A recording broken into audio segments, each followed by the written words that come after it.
Mga kabalisong, papakilala namin ho sa inyo ang pinakamatanda at legend na maker dito sa Bagong Puok. Ariho ang Manong Eddie Bathan. Manong Eddie, para sa kaalaman ng lahat, kay Gahi gaano kabata? Anong edad nyo na? 70 na ako ngayon. 70? Sa totoong buhay, 70? Hmm. Kay ginagawa pa? Nagawa pa. Ayan. Kaya ho natin papakilala ang Manong Eddie. Ari na ho, bali ang lumalabas na pinakamatanda, pinakamatandang maker. Dili sa Bagong Puok. Ay kahit ari ho ay sinasabi natin pinakamaedad na, ay makisig pa rin ho. Asbok. Naninyex pa ga, naninyex. Wala nang nyex. Meron pa. Aba, meron pa din. Lahat to gagawin natin dahil siya na ho ang may pinakaalam at pinakamatagal na gumagawa din sa Bagong Puok. Lahat na katanungan nyo, mga kabibi, siya ho ang sasagot. Manong Eddie, madami kaming bao na tanong sa inyo. Unang tanong, bakit ga daw ho, ano ga ho ang nakikitang problema pagka ang isang balisong ay wala sa katuwiran ang bagsak ng talim? Yung wala daw ho din sa garne sa gitna. Ano ga ho ang pwedeng maging problema na yan? Bakit daw ho wala? Ang problema ng balitong ay sala ang butas niya. Ano, butas ng alin ho? Butas ng talim. Talim. Paano ibig sabihin nun, Manong? Iris. Hiris. Iris. So dapat para manuwid ang talim, saan dapat yan pantay na pantay? Sinusundahan pa. Sinusundahan. Sinusundahan pa. Pinaluluwang-luwang ako diya para tumuwid. Okay. Bago lagyan ng pin. Mm. So kaya nakahiris o nakatagilid, ibig sabihin mali ang butas. Mali ang butas. Okay. So parang sinasabi dito ng Manong Eddie, dito ho maaari nagkakaproblema yan sa paglagay ng pin na to. Yan. Hindi pantay. Hindi pantay. Kaya pag hindi ho pantay, hindi lalabas na tama Oo. ang bagsak niya. Sumasahid siya sa body. Sumasayad sa body. Sumasahid. Ay ano ho ang pwedeng solusyon dyan pagka may mga ganong kaso? Pagka Sinusundahan namin yan. uulitan ng butas. Hindi maulit, paluluang-luangin ng kaunti. Papaluang. Para maging diretso ang talim. So tatanggalin muna yung mga lumang pin. Oo, tatanggalin. Tapos papaluangin ng konti. Dahil yan yung pag nasilip namin na hiris na, yung nasandal na, tinatanggal namin yung sabat niya, yung pinihan. At pinaluluang-luang yung butas. Ayun. Bago lalagyan ng panibagong Bago pin. panibago. Okay. Kaya luluwag siya eh. Okay. May pangalawang tanong dito, Manong Eddie. Bakit daw ho sobrang ganit dito sa tarangka? Ano daw ho solusyon dyan sa pagsasara? Halimbawa, hindi... Kaya maganit siya, sobra siyang rematse o kaya sikip ang panarado ang tarangka. ibig sabihin... Medyo malaki o sobrang rematse. Sobrang remache. Sobrang pukpok. Nasobrahan ang palo dito. Ano po? Oo, sobrahan. So, Tsaka medyo malaki ang ulo ng yung dulo. Itong dulong ito. Medyo malaki-laki ng kaya ito binabawasan ng kaunti. Okay. At minsan nilalagyan pa namin ng kaunting langis. Langis. Para dumulas. Okay. Para madaling buksan o sarado. Okay. Pangatlong katanungan, Manong Eddie. Bakit daw kahirap paluwagin dito ng mga pin? Pag bagong gawa, bakit daw sobrang higpit? Ay sa sobrang pukpok yon. Sobrang pokpok. Sobrang pukpok. Paano daw ang solusyon para mapapaluwag yung ganun? Ang pukpok dyan, wag kaunti lang. Hindi masyadong mahigpit. Okay. Dahil pagka sobra ang dapirat masyado yung sabat niya, sisikip talaga yan. Hihirap talagang Kaya buksan. buksan. Paano ho pag nakabili na sila ng sobrang higpit? Ano hong pwede nilang gawin? Pwedeng inaalog-alog ng kaunti. Alog-alogin. Ginaganon-ganon. Tsatsagain nyo ng alog-alog. Bukas-sara. Oo. Ah, Lulubay yun. Lulubay na yon. Lulubay na yun. So pagpipili ng magandang balisong para malaman kung mahigpit o hindi mahigpit yung ano dapat palatandaan nila? Pag anong Halimbawa ho, gusto nila yung hindi masyadong mahigpit dito, anong mga klase o palatandaan ang hahanapin nila sa pagpili ng balisong na hindi masyadong mahigpit ang mga pin? pagka sila nagpagawa, sasabihin nila na huwag sosobrahan ng rematche. Okay. Sosobrahan. Kaunti lang pukpok siya para malubay. May pagkakataon naman ho, pag maluwag dito, ang sinasabi nila, sumasayaw naman ho itong bahayan na ito. Yan. Pupupukin ng konti yun. Rematche uli ng konti. So pag sumasayaw ang bahayan, ang solusyon, pupukpukan. Pupupukin yung rematche. Okay. Pupupukin. May tama ho bang lakas at bigat ng pukpok? Depende sa gagamitin mong, tsaka depende sa palo mo. Okay. So hindi dire-diretsong palo. Pagka sobrang lakas, madali siyang ano, Hihigpit. Hihigpit. Tsaka pagka pinalo mo, bubuksan mo naman yan eh. Oo. Mapapansin mo na pwede na. Yung higpit, ano ho? Pwede na. Okay. So parang palo, tapos tetestingin nyo muna uli kung tama na higpit. Mararamdaman naman yung pagka medyo mahigpit na mahigpit eh. Mhm. Okay. So kung mapapansin niyo ho, ito yung mga martilyo nilang ginagamit na hindi ho yung malalaking ulo. Parang maunti lang ho ulo niyan, ano? Hindi lang. Para papitik-pitik, pabagsak-bagsak lang. Pabagsak ka lang ng konti. Ayan. Pasyempo ng palong pa na. So wag yung mabibigat na martilyo. Para dahan-dahan lamang. Dahan lang. Okay. May panibago pa hong tanong dito. Paano daw ang gagawin dito, Manong Eddie? Na may putok daw ho dito. Bakit ba pumuputok ho yung mga kapit na nakalagay dyan? Lalo na sa mga buto ng baka. Bakit pumuputok? Yun eh, sobra din yung rematch eh. Sobrang rematche. Oo. Lumalaki ang sapat niya sa loob. Okay. Lumalapad siya pag pinapalo mo eh.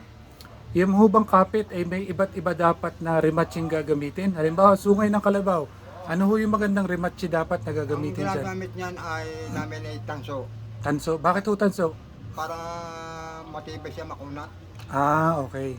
Dahil parang ang sinasabi natin, pagpasok ng rematch dito at pinukpok na, lalapad yung rematch. Oo, Ano ho? lalapad, makunat siya. Ah, para... Hindi katulad ng puti na madali siyang masira.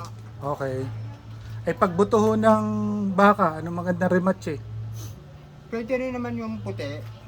Pwede rin naman ang tanso. Pero mas maganda tanso. Tanso mas maganda. Dahil nung una naman, nung una pa, tanso ang ginagamit namin. Tanso ang ginagamit. Ngayon, lumabas lamang yung puting yan.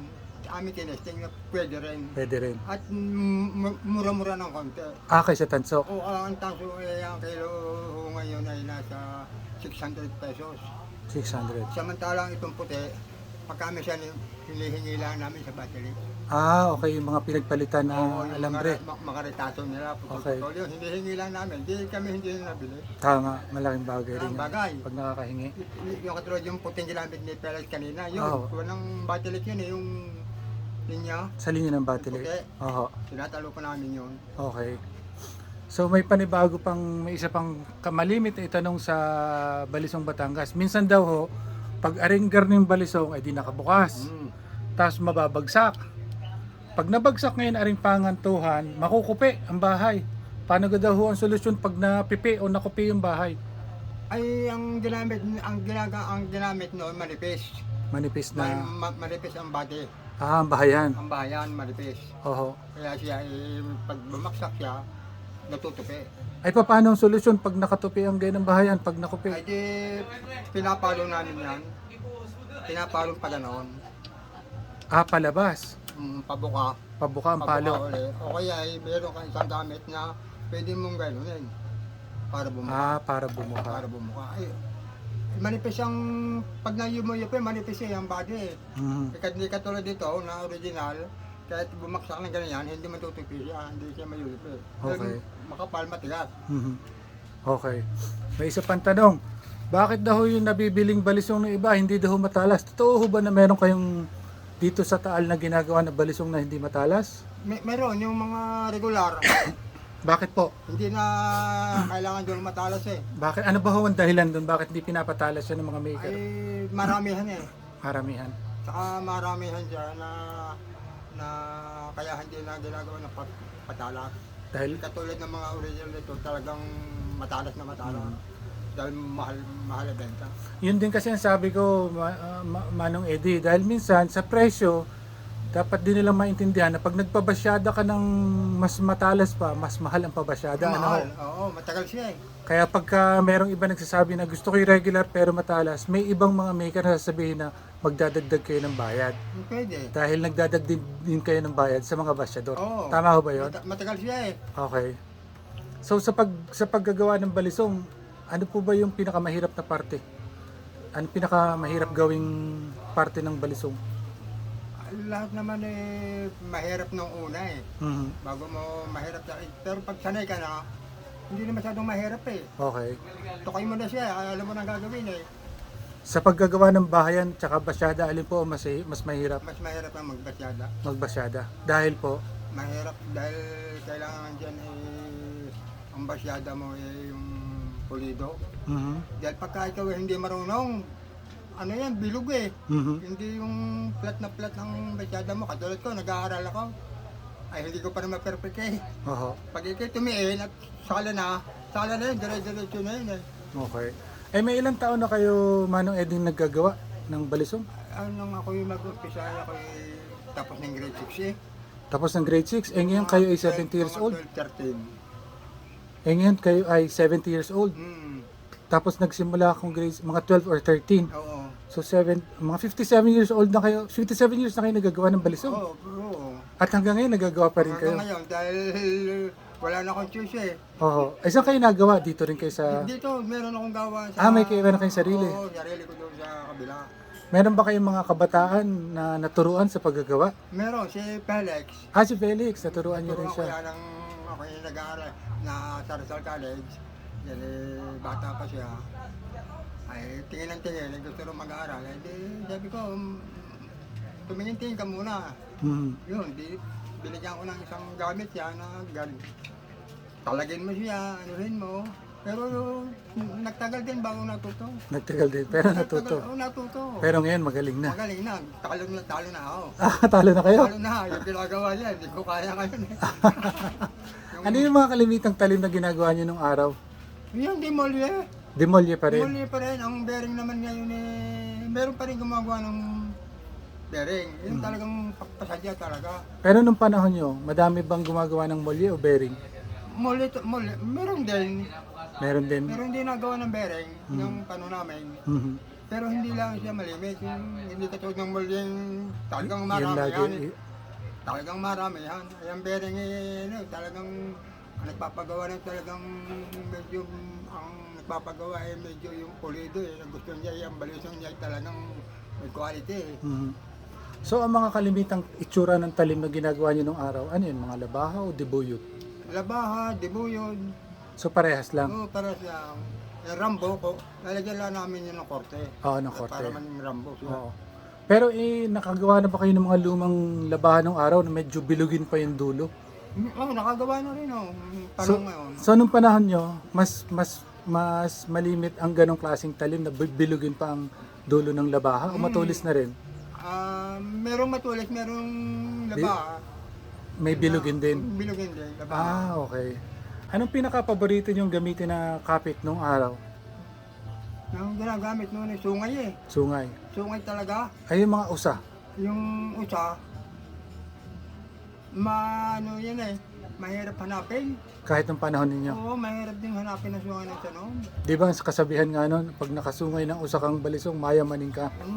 Dahil Oo, mahirap. talagang yan ang original eh. Ang iba ngayon yung mga nakasabi sa bahay ngayon aming inaalpor hindi namin makuha remembers daw na kayo ng mga magulang eh. Oo, meron akong pisang buo. Oo. Dalawa pa nasabi sa bahay, hindi ko makuha eh. Hindi makuha-kuha. Talagang, Malaki na ho ba sa tingin nyo ang pinagbago ng mga pamamaraan ng paggawa noon at ngayon? ay napakadami ngayon. Nung una, mano-mano eh. Yung pagbibilog ng bahay, Mhm. kikil yan eh, mano-mano. Ngayon, yung nakatuklas, sa bato. Mhm. Madali siya. Ang dali. Yun yung mga bago ngayon namin natutunan sa bato. Ay, nung panahon nyo, gaano katagal magbilog ng bolster gamit ang kikil? Gaano katagal gawin? Ang isang laseta naman wala namang siguro mga 20 minutes, kaya 10 minutes. Dahil matalas ang ginagamit namin noon eh. Yung kikil. Kikil eh. So kaya mga 20 Ngayon minutes. dito, wala pang isang minuto. Bilog na. Sa makina ganyan ko ng gano'n, pagkakaalwan eh. Oo. Noon na talaga ang hirap, mano-mano kami. Mhm. Oh, saka mura pa noon ang bayad namin. Piso. Paggamit. Piso. Piso, isang balisong, Oo. piso paggamit yon. Piso. Piso. Ngayon, ang upa sa mga regular mayroong 50 na. Unilever lamang. Lever Unilever lang. namin na yung nagpipiso lang. Piso lang. Ay ako yung tatlong piraso maghapon. Mhm. Yung 13 pesos. Mhm. Yun, malakas na yun. Malakas na gumawa ng ganyan. Meron na kalabing 5. Okay. Malalakas gumawa.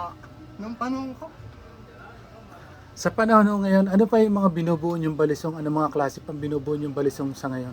ang aking binubuo yung mga hindi naman masyadong mahal na, yung limahan, Ah, limahan. yung pula at itim. 5 pangapit. Dinagawa ko yung layo. Sa Manong Leo. Oo. Ah, nagawa pa rin kay Manong Leo ngayon? Ako doon nagdadala. Dati Patangas. Oo. Ay, sabi sa akin na ako kinuha niya. Sa kanya raw magdala. Okay. So kayo ngayon, ang mga gawa niya, sinusulong sa Manong Leo Rivera. Okay. Hanggang sa ngayon? Hanggang sa ngayon, Ayos. Mga ilan ang nadadalhin sa kanya sa loob ng isang linggo? merong mga 3 linggo, merong 30 peraso. Ah, so parang 12 sa loob ng isang linggo. May na akong gumawa ngayon eh. May lab na eh. Papitik-pitik lang. Hindi katulog ng dating kabataan na basta ko i-mentor ng umaga eh, ay paspasan na hanggang hapon. Oo. Overtime pa sa gabi. Oh, talaga nga naman. Oo, nung bata ngayon ako, ang trabaho, papitik-pitik lang. Pero sa ngayon, kayo na lang ang tumatapos. Simula hanggang sa matapos, kayo na lang gumagawa. Oo, ang akin lang binabayad yung pagbabasya, yung basyada. Mahina na, hindi na kaya. Hindi ko na kaya. Naupa na lang ako sa basyada. Mhm. Yun lamang ang nawawala sa akin kinikita ko. Hindi katulad yung upan lahat. Mhm, mhm. Kung mag-uupa ka sa pagbibilog, Ah, uupa ka sa pagtatalim ng balisong. mhm. So kayo, ang iniuupan nyo lang pagbabasyada dahil hindi nyo na kaya. Yun lang. Yun, Pero paminsan-minsan, nautay pa rin kayo ng basyada. Pagka ang basyador ay may kompromiso Mhm. at ang kailangan ng balisong, inuutay-utay ko na yun. Kayo pa rin na Doon basyada. ko na pinatatapos ang talagang magaling. Medyo masama sa balakbak, hindi ang papanginday yung basyador na mismo. Oo. Kalahati ay babayad ko dahil Primerang basyada sa inyo. oo, primero. Oo. Kaya nga ayos no, hindi ako pwedeng magtapos at hindi pwede. Ah, hindi na kaya. Pangit eh. yung mga debo yun nun, kilo eh, hindi tuwid. Meron na may milibetary, hindi tuwid. Mhm. Yun. Hirap na ang kamay. Oo, saka ay, Pero nung kabataan, walang problema yun. wala. Butit ako yung nakakatrabaho. Oo. Dahil kung hindi ko tinapangan eh, hindi ako baldang. May nagtatanong ko dito pa sa Balisong, Manong Eddie, ano ba daw ho ang magandang talin? Molye o bearing? Ay, bearing, ang talagang quality. Bakit ho? Dahil maganda ang talim niya eh. Mas maganda ho ba yung... Maganda ang patalim ng bearing eh. So sa pagpapatalasin, mas gusto niyo ang bearing Oo. kaysa molye? Mm. Base sa inyong eksperyensya? Mm. Okay. Lalo pagka nagpanama ang sugon yan, pag ang bearing hindi mo sinusubrahan ng tigas, Mhm. tamtaman lamang yan. Mhm. Dahil pagka sobrang tigas, hindi tumalas yan. Okay. Okay. Ako'y talaga nagpapasalamat at ako'y napasyal dito sa inyo at kayo nakilala ko. Batahan pa eh. Eh sabi ko nga eh, ang mga kamag-anakan ho namin magsasaka lang, kaya pag kayo mayaman, hindi namin kayo kamag-anak eh. Bilang kayo na ang pinaka-senior artisan maker dito sa Sitio Bagong Pook, ano hong inyong masasabi sa mga kabataan at mga baguhan na artisan? Ano hong masasabi niyo sa Ang kanila? masabi ko sa mga kabataan dito, magkaroon sila ng interest o kaunting hilig Oo. para wag mawala ang produkto ng balisong sa Batangas. Mhm. Dahil kami, pawala na kami eh. Mhm. Eh, pag nawala na yan, mawala na ang produkto ng Batangas. Mhm. Wala kayong kawalan. Mhm. Dahil malaki rin dito ang pangalabang eh. Mhm. Sa balisong eh, nakapagparal ka ng anak. Nakapagpatapos ka ng anak, pagkain mo, dito lahat kinukuha. Mhm. Oh, ay kung mabuti kung ang mga anak mo ay magagaling, kung pagdating ng mawala ang balisong, Mhm. at ito hindi na marunong gumawa, at medyo magkaroon ng injury, hindi eh. Malaking kawalan. Sa loob po ng 57 years na gumagawa kayo ng balisong, kayo po ba ay masasabi nyo na kung babaguhin ang buhay nyo, hindi na kayo gagawa ng balisong at iba na lang inyong gagawin? O mas gusto nyo pa rin na kayo ay maggagawa ng balisong?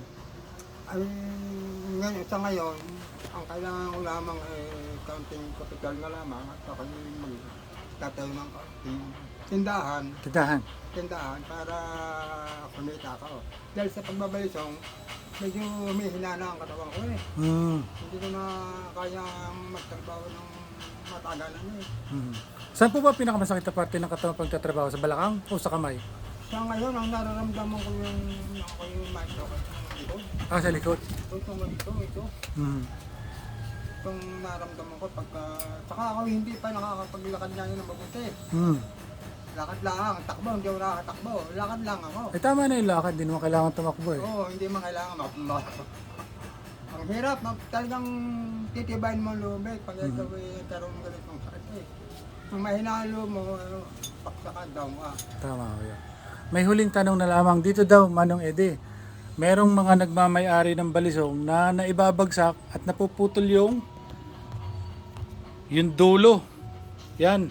Pag nababagsak ho nila, napuputol yung dulo. Ano daw ho ang magandang solusyon doon? Pag naputulan sila ng dulo, lalo na yung mga dibuyod na yan, ano hong pwedeng gawin nila? Papalitan siya. Papalitan na. Papalitan na lang.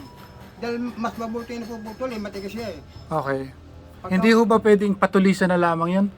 Pwede naman, hindi parang sasama ang forma ng balisong. Mawala sa itsura.